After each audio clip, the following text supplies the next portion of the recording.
न्यायधानी बिलासपुर के दीनदयाल आवासीय कॉलोनी में पेड़ पौधा लगाए ले नाराज स्व सहायता समूह के महिला मन लाठी डंडा और कुल्हाड़ी लेके जम के हंगामा मचाइन।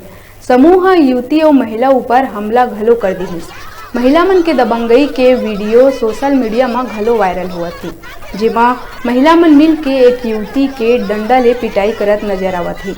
पुलिस मामला में समूह के महिला मन ऊपर बलवा के केस दर्ज कर लिए है। मामला सिविल लाइन थाना क्षेत्र के है।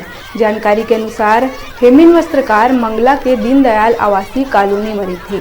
वह अपन घर के सामने की जमीन लग घेर के ओमा पौधा लगा है। आवासीय कॉलोनी से लगे ग्राम लोखंडी में स्व सहायता समूह के महिला सक्रिय है, जिन आवासीय कॉलोनी में शासकीय जमीन में कब्जा करे के विरोध करत थी।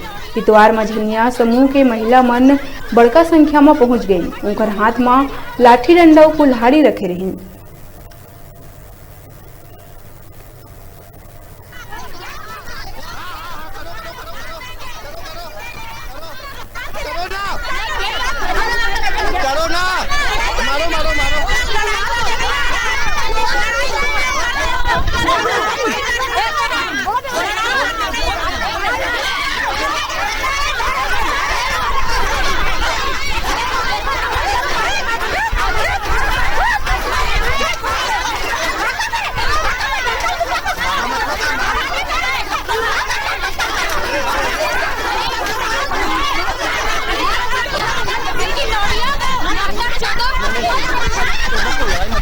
हम लोग